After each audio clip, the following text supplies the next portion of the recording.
The machine is busted. It's irreparable. It is destructive. No more work from auger.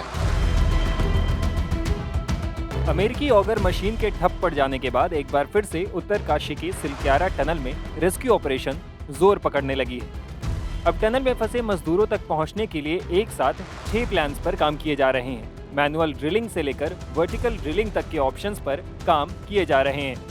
दरअसल 12 नवंबर से Silkyara tunnel में 41 मजदूर फंसे हुए हैं। उन्हें निकालने के लिए पहले तो ऑगर मशीन से ड्रिलिंग की जा रही थी। इस हॉरिजॉन्टल ड्रिलिंग के जरिए मजदूरों को निकालने की कोशिश थी, लेकिन रास्ते में आए अवरोध की वजह से मशीन ठप पड़ गया है। उसके कई हिस्से टनल में ही फंसकर टूट गए हैं। इसके बाद अब अलग अलग ऑप्शंस के जरिए मजदूरों तक पहुंचने की कोशिश की जा रही है। आइए इन 6 ऑप्शंस के बारे में जान लेते हैं। पहला प्लान। दरअसल सबसे पहला प्लान सिलक्यारा की तरफ से पाइप के जरिए मजदूरों तक पहुंचने की थी। इसके लिए सुरंग के अंदर ऑगर मशीन के जरिए एक छोटा सुरंग खोदकर उसमें पाइप डालकर मजदूरों के लिए रास्ता बनाया जा रहा था, लेकिन सुरंग खोदने के दौरान ऑगर मशीन टूटकर उसी में फंस गई। अब फंसी ऑगर मशीन को बाहर निकाला जा रहा है। इसके बाद आगे की खुदाई मैनुअल तरीके से की जाएगी। दूसरा प्लान। पहले प्लान को एग्जीक्यूट करने में सामने आ रही मुश्किलों की वजह से कई दूसरे प्लान भी बनाए गए। इनमें से एक वर्टिकल ड्रिलिंग है। SGVNL ने सुरंग के ऊपर से वर्टिकल ड्रिलिंग कर 1 मीटर चौड़ा पाइप करीब 30 मीटर तक पहुंचा दिया है। यहाँ कुल 86 मीटर पाइप ड्रिल किया जाना है।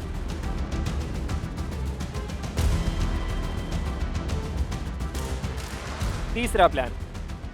टनल में फंसे मजदूरों तक साइड से परपेंडिकुलर पहुंचने का भी प्लान बनाया गया है। इसके लिए पहाड़ के एक साइड को चिन्हित भी कर लिया गया है। यहाँ से मजदूरों तक पहुँचने के लिए 170 मीटर की खुदाई करनी पड़ सकती है। इसके लिए पानी की भी व्यवस्था की गई थी। इस प्लान को एग्जीक्यूट करने के लिए सारी तैयारियां कर ली गई है, लेकिन अब तक इसे शुरू नहीं किया गया है। चौथा प्लान। SGVNL की वर्टिकल ड्रिलिंग के अलावा बड़कोट की तरफ से वर्टिकल ड्रिलिंग का भी प्लान है। इसके लिए ONGC ने काम करना भी शुरू कर दिया है।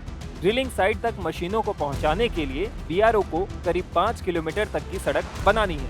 इसमें अब तक 1 किलोमीटर से ज्यादा की सड़क बना ली गई है। पांचवा प्लान। बड़कोट छोर की तरफ से ही ब्लास्ट के जरिए भी मजदूरों तक पहुंचने की कोशिश की जा रही है। इसके लिए THDC ने 4 ब्लास्ट कर करीब 11 मीटर अंदर तक का रास्ता बना लिया है। यहाँ 2 मीटर चौड़ाई का पाइप 483 मीटर तक बिछाया जाना है। छठा प्लान। मजदूरों तक पहुंचने के लिए मुख्य सुरंग के दाएं छोर से ही 60 मीटर की ड्रिफ्ट टनल बनाने की योजना है। इसके लिए कई एजेंसियां मिलकर काम कर रही हैं। इसके लिए सेना की 201 इंजीनियरिंग रेजिमेंट ने फ्रेम भी तैयार कर लिए हैं। हालांकि NDMA के सदस्य रिटायर्ड लेफ्टिनेंट जनरल सैयद अता हसनैन ने यह भी बताया है कि अब तक की सबसे अच्छी योजना प्लान 1 यानी हॉरिजॉन्टल ड्रिलिंग है। इसमें अंदर की ड्रिलिंग मैनुअल रूप से की जाएगी। दूसरे सबसे अच्छी वैकल्पिक तकनीक वर्टिकल ड्रिलिंग है, लेकिन रेस्क्यू टीमें सभी विकल्पों पर एक साथ काम कर रही है। ऐसे में उम्मीद की जा रही है कि रेस्क्यू टीम की मेहनत रंग लाएगी और सुरंग में 12 नवंबर से फंसे सभी 41 मजदूर जल्द बाहर आ जाएंगे। Times now of Bharat digital की रिपोर्ट।